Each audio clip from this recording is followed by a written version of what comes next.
Hey everybody, it's Safi and Marco, Dish Out on the Movies. And today we are doing Fallout. the last episode of Dark Winds Season 3. What about Fallout? Episode 8, Oh wait, that was last year.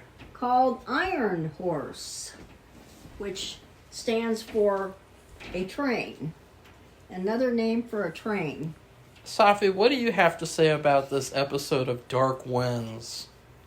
Well, I would say for the most part it was very satisfying. Really? There was only one weird thing, but... There were a couple Well, of there small was more than things. that, but I mean, in terms of Joe Leaphorn's story. Oh, Put it well, that way. Him and Emma. obviously. So anyways, I thought that this episode was actually okay. I thought that it's definitely the best finale out of the 3 seasons. Yeah. And a big reason why I think it's so good is because they had so many episodes. Because a lot of the stuff that happened, it felt more impactful because they had so many episodes in comparison to having so few. And I would say in general, it was just a lot more satisfying than last year's finale or the first season's even. It felt like more of a finale than the past 2 seasons. And there were only a couple of things that I didn't like, mainly with Emanuelita and her bullshit. But other than that, I thought that it was actually a good finale. And it did restore my faith in the show a little bit because I'm gonna watch season 4 and I'm not as like pissed off as I was with season 2, where it just ended on such a low note. And there was even that hilarious thing where you remember, Safi, Joe Sleephorn was holding the baby and it went like and I was like, is that what the show's gonna end on? Because that's what the season felt like. And then, of course, all the female characters left town. Right. And it's funny, though, because in this season finale, the female characters do the same thing. Except one of them, she leaves town to come back to the main town. But Right. still, it's just funny because it basically is the same thing, like the female characters leave town. And I just think it's funny, like, they have some weird fixation with female characters leaving town. It's like some sort of like a dramatic thing, like, oh, you're gonna like argue with me? Well, I'm just gonna leave town.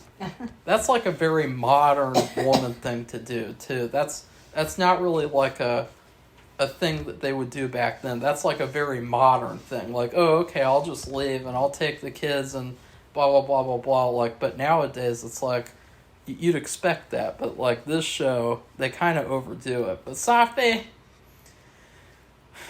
Well, which storyline do you want to do first? I suppose we should do what they start out with. Speak right? up, Safi. I suppose we should start with what happens with the boy. What who's boy? running from the... What boy? What's his The name? Native American boy. What's his name, though? I don't remember. He's running away from that archaeologist, which is an embarrassment. The archaeologist, I think he's gone insane because everything he's doing is insane. We found out last week, and I'm still not totally clear about what he did. I know he did wrong things. He but made fake artifacts. Well, that's what I thought. And planted them into the site so it looks like they found them. And has happened. It's a real thing. And I can't name anything specific, but why. We're talking about the episode anyway. But what he did was he picked the most sought after projectile point, which is another name for arrowhead. Archaeologists don't like to say arrowhead, they like to say projectile point. And the oldest one known in this country is called the Folsom Point, and that's what it all centered around. And that boy, his friend who died, who the archaeologist killed, it was in his mouth. So that was like almost kind of a side focal point to this story. Safi, see, this is what happens with Safi is that Kills me. sometimes instead of jumping forward, she goes backwards like she's a time traveler. Well, and so, but this has to be the worst archaeologist of all time. He was evil and insane. He's one of the characters of the show where I would say he's like a B-grade villain because he's a good villain, but at the same time he's kind of an idiot. He is an idiot. And he didn't really have much of a character, but they did give him a little bit this episode. And what he does is he tries to take the woman with him, the female archaeologist who came there, and she actually found out what he did. And then this was one of the things that I didn't like. They did the classic cliche movie thing where a character slips and falls and they die magically. And they've done studies with this where a lot of the times in real life people don't die just because they fell and hit their head on something. They're probably just unconscious for a while. Well, right? Yeah, it's not as much of a common thing that happens in real life where someone dies from like falling and hitting their head. But you see that constantly in movies and TV shows. Like they did it in Breaking Bad. That Ted guy, he ran and fell head first into the wall or whatever. That was really bizarre. And then they did it in Night of the Living Dead, of course, except at least in that the zombies, I think he tripped and he hit his head on the tombstone. Mm-hmm. They did it in Detroit Become Human. And it's like they just keep doing that over and over, and like it's so lazy because it's like it would be so much creepier and darker if she wasn't dead and he had to finish her off or something, which he could just do off screen. But it would just be a creepy thing of like, that's what would happen in real life, especially with a killer like him. You don't need to have it be an accident. He would have killed her. He would have finished the job.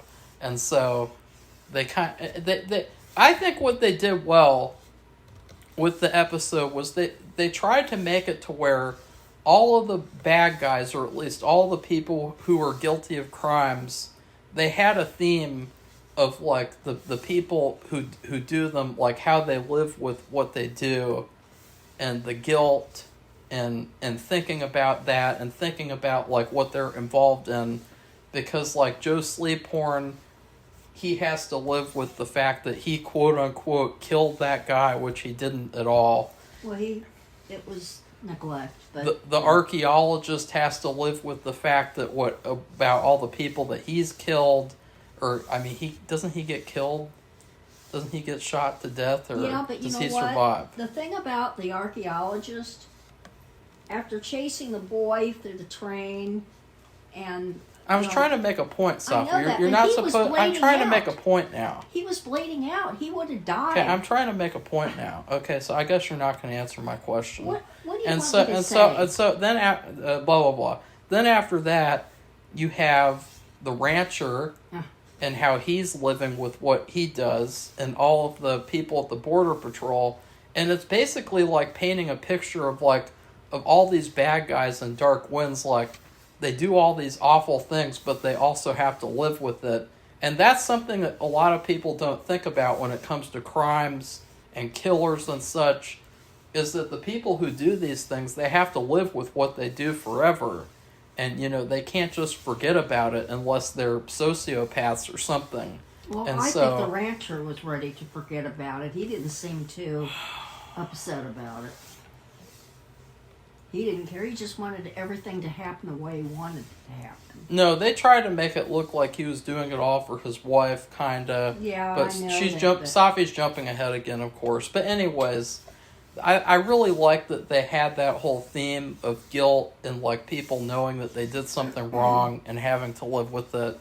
I thought that was really smart because it made the show feel a lot more like a real show and not like just like a B-grade like side show that's like, oh look, there's that stupid show that people watch. Like it felt more like a real show because they tried to be more meaningful with their storytelling. And so the archaeologist goes on the run And then he goes to the train after he kills the woman, and actually he brings the woman with him, and he lets the police discover her dead body. And then he gets on the train to try to kill George. And they had a nice little, Wild Western train chase, train standoff with Joe Sleephorn, and eventually Jim Chi comes in and rescues him. And I thought that was good.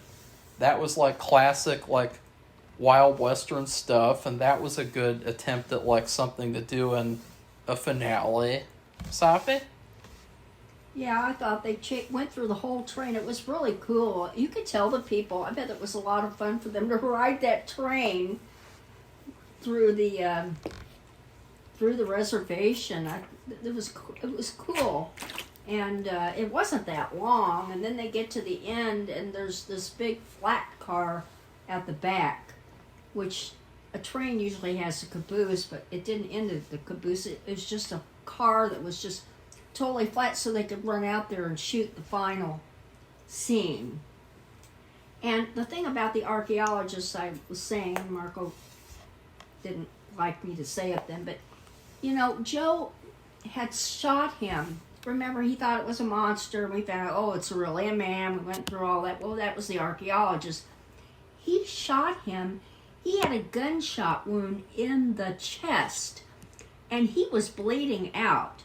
It was gradual, but he would have definitely bled to death if he didn't get it taken care of. And it had been hours, because remember, it was during the night. He didn't even take the bullet out or anything. He just bandaged it up.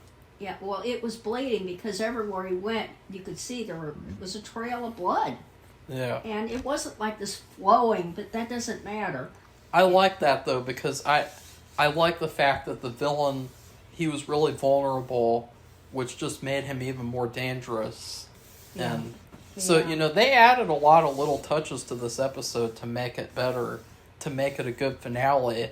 But I would say, though, ultimately, this finale would not have been good if they had just had 6 episodes. Because you needed that extra time to make the finale feel all that more meaningful. And so they end up resolving that whole situation. And, Safi brought up something that I thought was hilarious because we never even touched on this.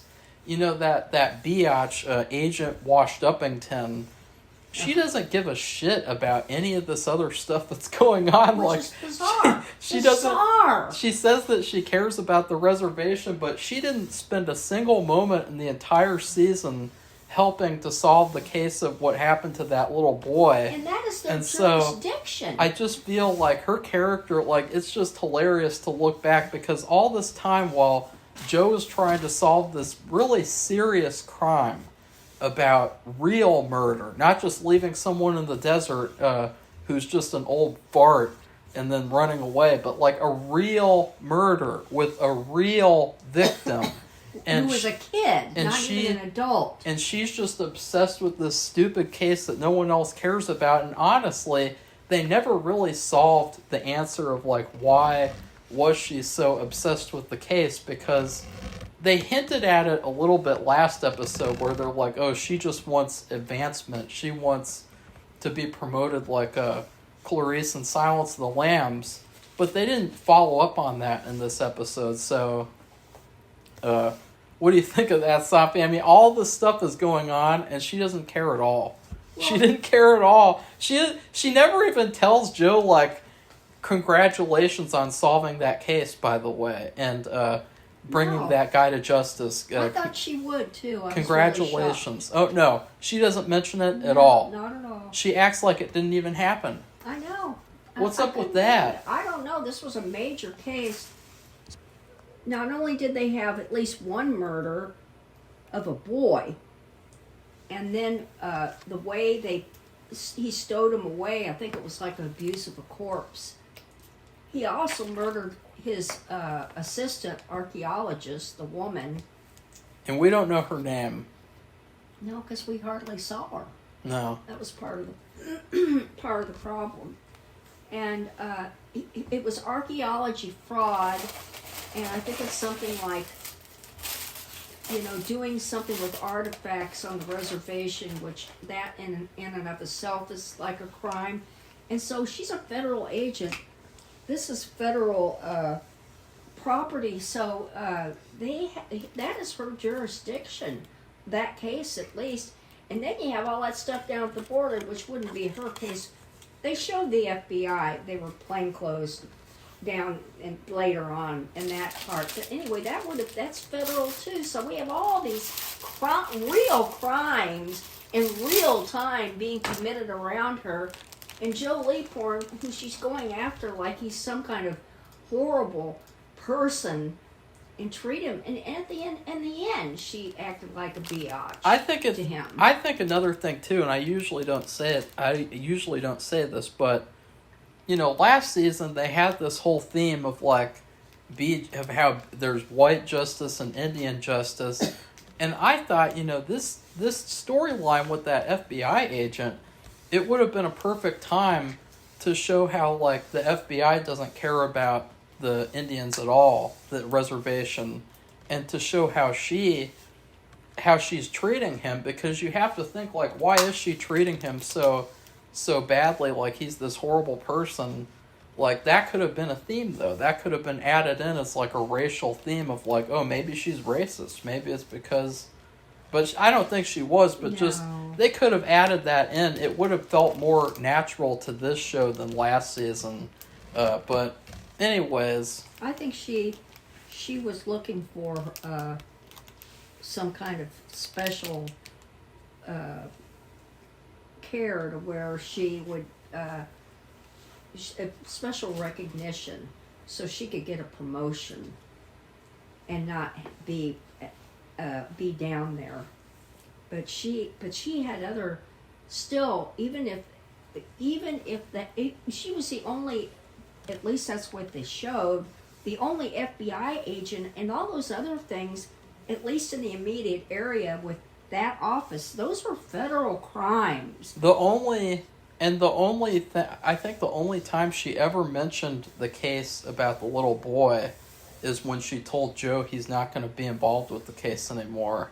Yeah. That's the only time she ever mentioned it. It's it just shows that she doesn't know anything about him, because all throughout the books, it's a special expertise. Did they ever looking at every case, and hasn't been shown in the other two seasons very much, but this season they did do some of that. Did they ever, because this is a very cliche thing too, it's very cliche of whenever they do a mystery movie or a show, there's always a point where the head person is sorry, but you're off the case.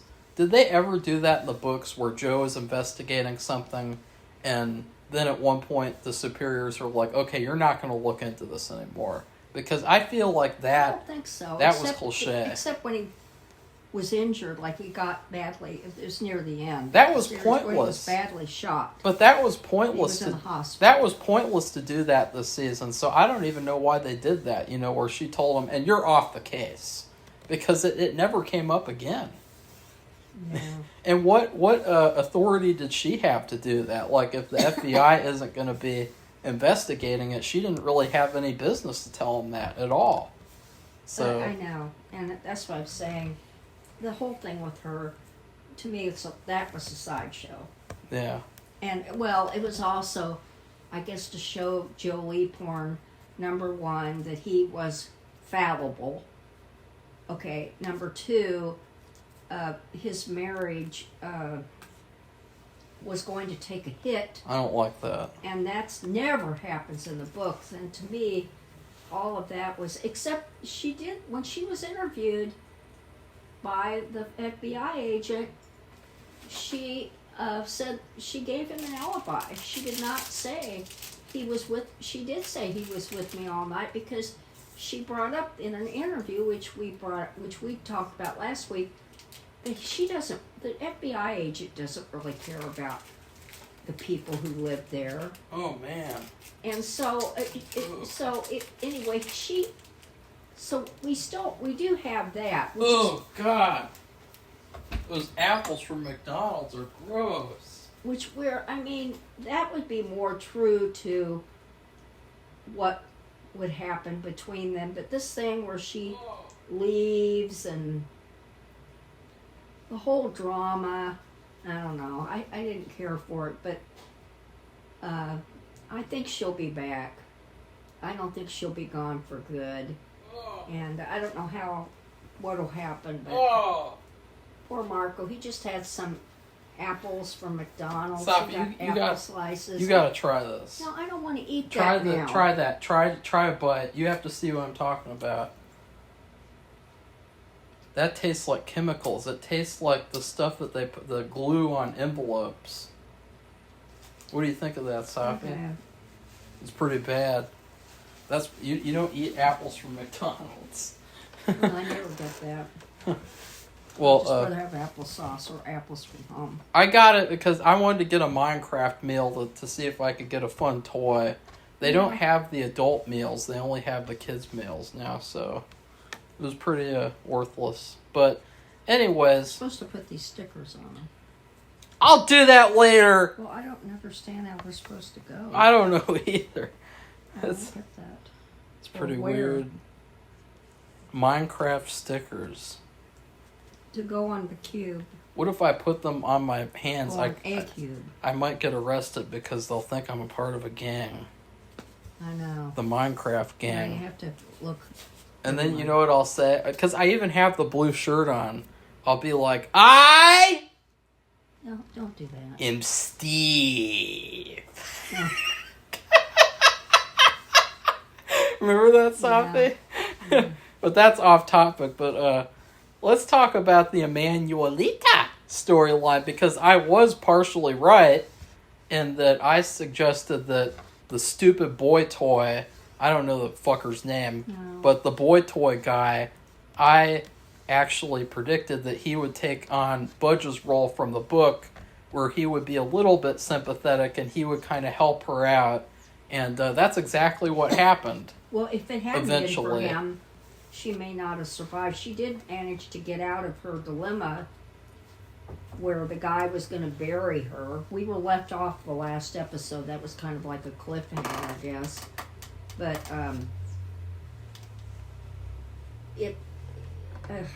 don't know. It's just Marco didn't like any of that. No, I didn't. And the thing is, they resolved, I'd say 3/4 of it.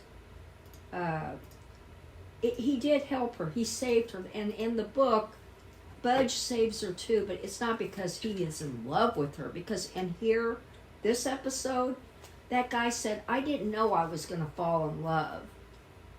And I'm like, oh, God. That and was I thought, stupid. oh, no, she's going to stay with him?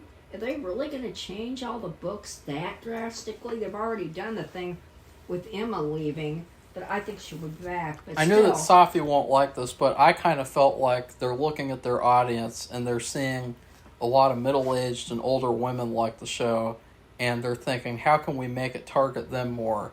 Oh, well, let's add in the stupid romance crap that nobody cares about. That never happens. And so it made me wonder. I don't know. He did help her. I mean, if she was smart enough and able to, but she could not have gone against all those people. Well, no, let's start off with she is almost going to get buried by Budge.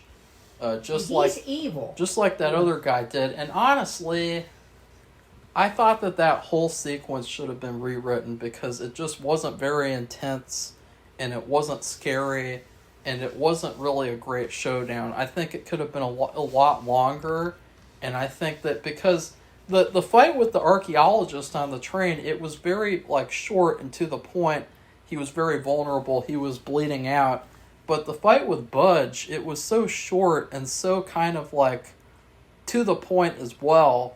And I think it would have been so much better if they really had a brawl, a deadly brawl, where she really had to fight for her life, because it just kind of felt like it was 1, 2, 3 over, because she breaks free from the cuffs, because she does something with the steering She wheel. dismantles the steering wheel. It's these older cars. You have to remember, they're not these new cars where they have computers buried all throughout the car, and you can't.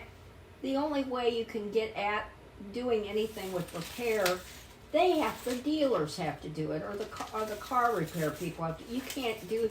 In the old days, with these kind of cars like she was driving, you could just take things apart with no problem, so you could fix them yourself. I know, because I had one of those. It was great, and it was probably great for men, I guess, who like working on cars. But anyway, she has she had been using it, I think, in her work. What's that called? That metal rod. The metal rod? Yeah, that thing that she used to A pry baton? No, that metal rod that I she don't know. used to. I can't even. I'm so like. Bleh. She pried the steering wheel apart. She had been handcuffed to the steering wheel, and that's how she escaped. She had no way of getting loose, but except he handcuffed her. And she had that thing near her, So and then she used that to pry it apart. She gets out, and her standoff with Budge is basically, she gets to him and she stabs him in the neck with this ornament that was in the car. Or yeah, it was in the car. Yeah. And it was a feather.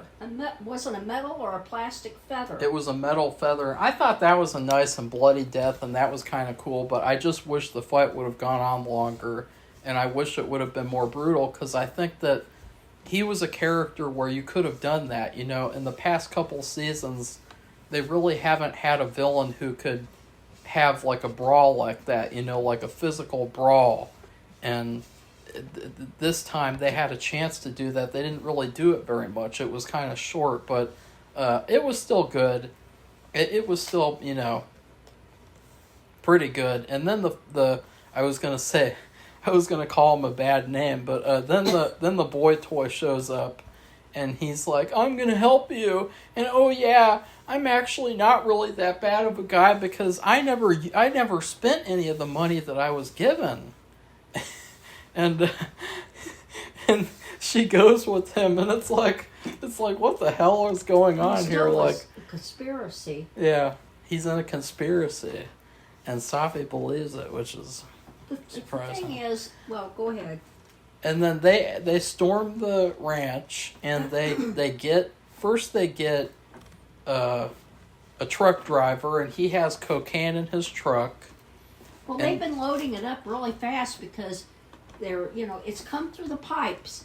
Remember, this used to carry oil or whatever, gas, whatever they had on the ranch. It's no longer a viable source of whatever the fuel was. And they had these little balls they call pigs, and you could open them up, and inside each one was the drugs. And you shot them through this pipe, and at the other end, they would put the stuff into the oil tanker, and then put something, and they're all wrapped up in cocaine. It's cocaine, and on top it looks like oil or whatever. Who knows? But they're all wrapped up, so they're not going to get infected with the moisture and ruin. And they open up, and there they are, these things. Packets of drugs. When it comes down to it, Emmanuel Leda's whole arc this season has been all about finding balls. And I just think that's kind of a little sexist. Oh, Lord. So they call them pigs. Because that's the book. It's true, One of the Safi. books that it's based on. It's true. And so then she captures the head of the Border Patrol, which he kind of looks like the guy from The Breakfast Club, the Anthony Michael Hall. And then she also catches the female agent. Well, she punched her lights out. Yeah, I thought that was cool. She was mad because the woman betrayed her. Emmanuel Leda got her little revenge, and she punched her in the face. that was cute and everything. And then she deserved it. But they do not end up catching the head rancher. He has this whole backstory that's kind of shoehorned in there, where he was desperate to make money, and he has the sick wife and everything, and he actually escapes to some foreign country at the end of the show, and they did a really cool fake out at the end, and they did something that really, it kind of paralleled last season, because last season BJ almost got away and then he didn't. But this season, it was like the same story where the rich guy, he gets away and he just gets to do what he wants, and other people take the fall. And I thought when he opened, his wife, they show his wife. She's in bed, and he's looking longingly at her. It was a brilliant fake out where he opens the front doors and you think that he's going to be arrested. I thought all these cops would be standing there ready to put the cuffs on him. And then instead of that, it's just, he's enjoying his life now because he got away again. So yeah, and all these that was people, good. that whole Border Patrol office who was helping him. They all took the fall. They all took the fall. Yeah. And that was, and, you know, he would still have, there's no way that they weren't going to give him up. And the thing is, it was, somebody would, they had all these helpers that had put all the stuff on the truck, the drugs on the truck. They had the truck driver. They had all these people. There's no way one of those people wouldn't say, well, the rancher was in charge of all this, and he ordered a murder. Who knows how many murders he ordered?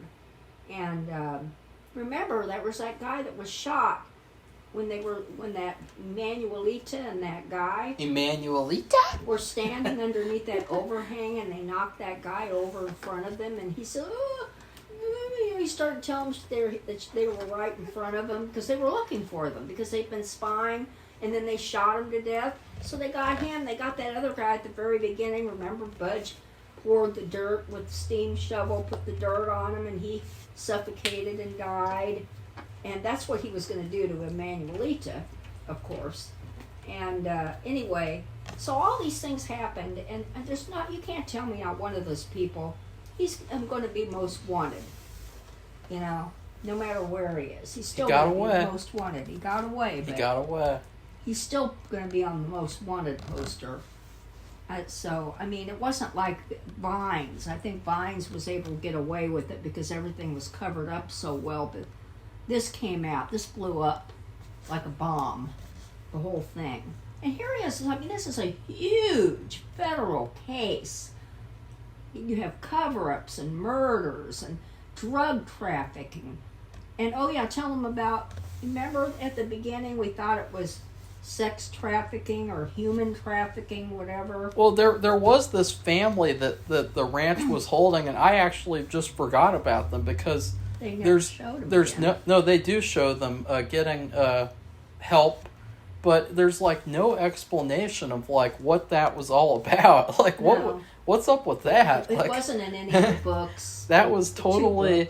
It was just like, oh, let's just throw that in there. It just, that was so unnecessary, honestly, because that was a setup for her, I believe, because they show them in the end. She reunites the mother and the daughter who, remember, she had taken him in. That was all set up to get her. You're a setup. And they reunited him with her husband. I think her husband worked for the rancher because they were all eating dinner at a house or lunch or whatever it was, the mother, the daughter, and the husband, and smiling. So I think that was a setup. And they were really working for that rancher who got away and everybody else took the fall. And then another thing, the boyfriend, who didn't get in trouble either. He did help turn them all in, but he did take money. He may not have spent it yet, but that doesn't matter. He's still part of the conspiracy. So there is a final scene at the end where Emanuelita, she's talking with the boy toy, and she says, "I'm gonna pray every night, and I'll pray a little for you too." That was kind of queer. And then he was like, "So you mean we're not gonna have a chance?" And she's like, "No." And he's like, "Okay." And he just walks away, and he's just like a sad boy toy. All the other people have been arrested and taken away. Yeah, that was weird. It's like, I don't know why he wasn't arrested, because he was still a conspirator, and even if she didn't mention anything about him being involved, the others would mention that he was involved. Of course they would. So, I don't know what's up with that. That was kind of stupid.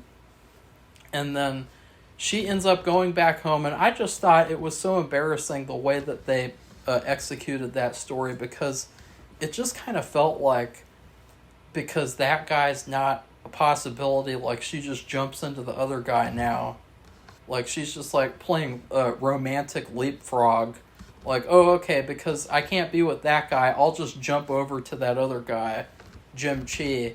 That's who she really cared about. They didn't show it like that, though. They didn't do make a very good job of, yeah. She just shows back up, and it's like, wow, she's a whore. She just jumps back to Jim. She's like, and you gotta feel bad for Jim, because he's desperate and everything, and he's just like, oh, yay, we're gonna be a couple now, and oh, maybe if something happens, you'll leave town again and go with some other guy and jump into his arms. Like, you know, it wasn't framed very well, in my opinion, that whole story. Well, at least they don't say anything, some kind of bullshit, S-H-I-T, getting romantically back together.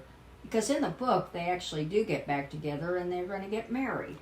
And they talk about moving in together and all this stuff. I bet they'll get married at the end of the show. At the end of the show, they'll get married, Joe will step down, and then he'll step up, and that'll be the finale.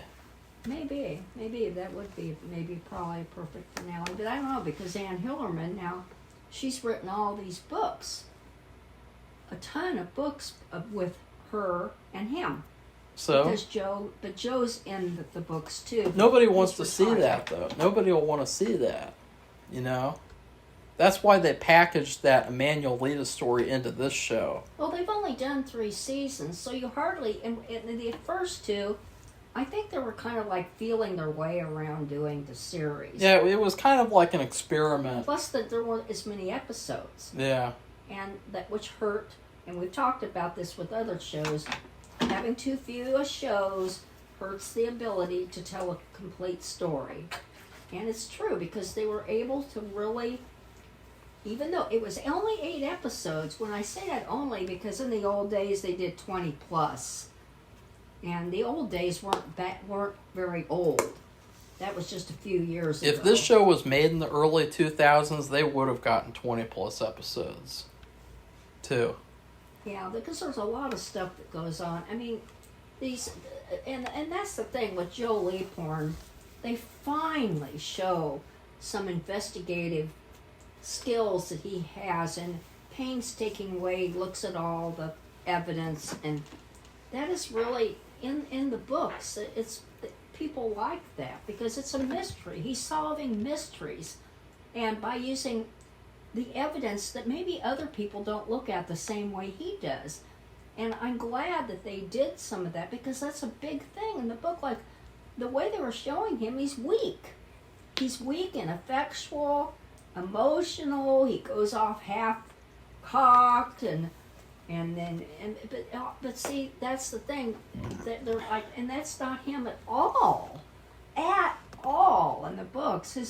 His very patient, investigative skill at looking at all the facts, that's been his strength. And of course it's a TV show and it's modern times, but you know, they are trying to show the past. I mean, with those vehicles and everything, you know, you're thinking like, why don't they use their cell phone? Well, there was no cell phone back then, not for them. So I mean, nothing has been invented yet, so I mean they have to rely on all, and plus they're in a reservation where not everybody has a phone. They might not have a phone line. So I mean there's just, you know, they have a lot of things from the past. So when they have these modern stories and they have all this stuff from the past and they're trying to slap them together, like the thing with Emma, it really irritated me. Well, yeah, and the last part is Agent Washed Uppington shows up at the ranch. I mean, not at the ranch, at Joe's house, and he is also building a fence for Emma, by the way. For her vegetables? Yeah. Keep the animals away from eating her vegetables. And Gordo says, don't worry, Joe, she'll come back. You know, women always come back. And I thought that was good, because it's like, yeah, she better come back or else the show sucks. And, But Agent Washed Uppington shows up and she says, a lot of people like what you did. I don't. And I know you did it, but I just can't do anything about it. So Well, I'm going to leave. I'm going to leave the reservation and give you a little present. And she gives him the tape of Emma's confession and her statement that she gave. And I liked that. I thought that was good. But it was just really funny how that whole sequence happened because she didn't mention the other crimes at all. Like, congratulations on putting that other guy to justice, and you know what's wrong and what's right, so why don't you admit to what you did? She doesn't even try to do any of that or anything, and so... No, she's very petulant and like having a little tantrum. Yeah. Basically. Yeah. And Safi brought up something too, the FBI is going to be really mad at her because she stayed at the reservation for like a whole month and she didn't get anything done and they had to pay for her hotel, her food, and all that. They had to pay for that other woman to come up there and give a confession and they had to pay all this money for nothing. For nothing. Yeah. No conviction or anything. Well, the only thing they would like is they didn't have to do it themselves. That they found a lackey to do it for them. But there's still... It doesn't look good. She doesn't look good in their eyes because she didn't do anything. She didn't get anything. She didn't get a conviction, put it that way. A possible conviction, so... actually, I thought... to me, that was... She deserved what happened because I just couldn't believe she has so much. She disrespected him, Joe Leaporn, so much that she couldn't even acknowledge that he just did this takedown of this crime, these huge crime upon the Navajo people with the artifacts and the dig. I mean, they're getting special permission to dig there. You can't just go and dig on an Indian reservation, and they have to be very careful about what they find and where it goes and how it's cataloged and where it's stored and if they can even take it out of the ground. I mean, there's a lot of laws, and they found a murderer, somebody who murdered a kid because he wanted to hide his crime, and he tried to attempt to murder the other one. And no recognition of that at all. Yeah. And I just thought, to me, she deserved what she got. Yeah. I don't care. And I really thought it was neat that she was going to be doing that part. But some of these women, like the ones, what they did the last season with that girl who was supposed to be Jim Chee's girlfriend, and she ended up not being the one who, was it Janet? Mary. Mary. I would see there was Janet Peake, too. And then there's Mary Langdon, and the Mary Langdon was the one. God, she sucked. And they haven't done very well, those characters, I don't think. Yeah, they don't do really very good with female characters. And I don't remember in any of them. I haven't, there might have been one or two books of Anne's I have not read yet, but there's been no female FBI agent. It's all been males. And because back then, it was, male was the thing. And anyway, but still, no matter what, they did have those, Janet Peake and Mary Langdon. They did have those characters in the books, but on this show, they have not done very well by these characters at all.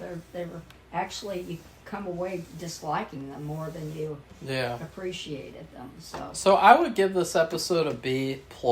I think that it was a solid finale, and I think that it's definitely the best finale they've done so far. I wanted to say that I hope in next season they keep some of these small characters around, like Jim's childhood rival, because I just think it's cool to build this town, because it just kind of has felt like each season is very contained. and the only consistent characters are Jim, Joe, and Emanuelita. And then they should do that because Yeah. they're you go. I've been there in that area to these different places that they talk about, Gallup and all these different places. They do have more people living there, and it's like, in any show they have regular characters who would be on every show in some way. I guess they do have Gordo, but Yeah. other than that, I just feel like the reservation needs to be built up more, like the characters that are there, because it doesn't really feel as much like a community as it should. They have the old lady, and she's Oh yeah, she they was have around, they have her. Yeah, okay. and they showed. Remember, do she have her. narrated that play Yeah. about the twin boys, and so, but still, those characters add to the show because they do add depth and meaning. It isn't just Yeah. some fake environment where you just have the stars and that's it. Yeah. The main characters, Emanuelita, Joe Eaporn, and Jim Cheek. You don't, and Gordo, I guess now too. You don't just have them. You have more people to give the town substance, or it's not just one town, but to give the area some substance. So Did you ever give your grade? my grade is G. Well, G? A G? No, I'll give it a B plus too, but Okay. I'd give it an A minus. But I wasn't happy that the rancher got away, and I'm thinking like, well, why did he get away? Why did they allow him to do that? Because that's what's always happened. The rich dude, which that's the way they portray it. The rich dude always gets away with everything because he's rich. I mean, do we have to keep? I mean, even today we're getting this kind of bullshit. Can't anybody be held accountable? And this guy ordered murders, he stole, and I don't care if he did it for his wife. That doesn't matter to anybody else. Anybody else would have gone to prison. It's just cocaine, Safi. It's not No. like it's anything serious. Marco, if you don't stop it. Cocaine's good for you. You say that on a tape? It's true. No, it's not. It's true. Please just disregard what he's saying. It's just, they call it the little motivator. Marco, don't do it. Okay? It's true. Don't do it. It's not like it's human trafficking or anything. It's just cocaine. Well, they did that, and that was, remember, we said that I don't think they ever were going to do that, because it's not in the book at all. But that is a problem down there, because that was believable. Human trafficking, or sex trafficking, human trafficking, drug use, gun smuggling, I mean,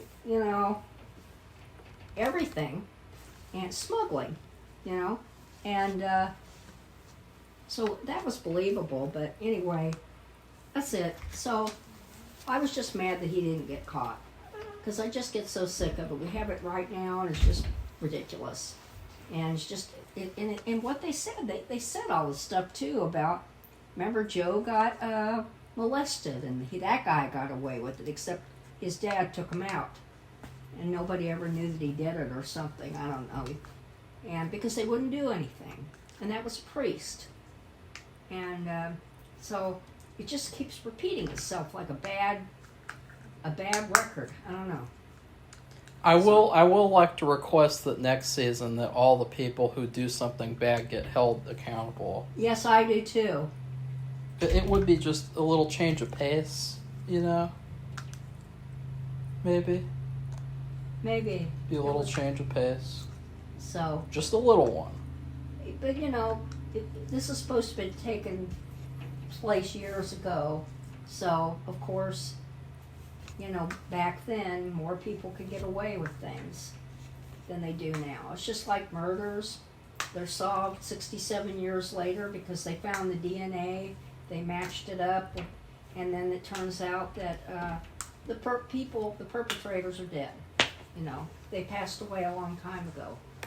So they never really get caught. But you know Safi, who did it. when are you going to confess to the case of the missing charisma? So anyway, that's it. So I hope that you watch the show and you watch the finale and let us know what you think. And we'll be anticipating an even better season next time around. So if you like this video, give it a thumbs up and become one of our ongoing and upcoming. $6.95. Oh wow, we are almost at 700 subscribers. No thanks to Safi. Marco is just one big meanie. So that's it, everybody. So bye. Bye.